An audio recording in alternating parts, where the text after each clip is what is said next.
Stillwater Correctional Facility in Bayport, Minnesota was placed on lockdown today after staff members they were exposed to an unidentified substance. A staff member responded to an report of an inmate, smoking a substance in his cell.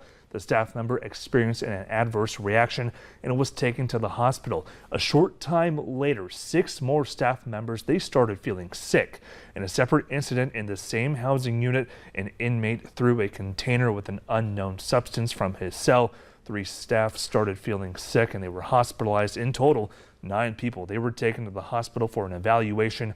All staff since have been treated and released.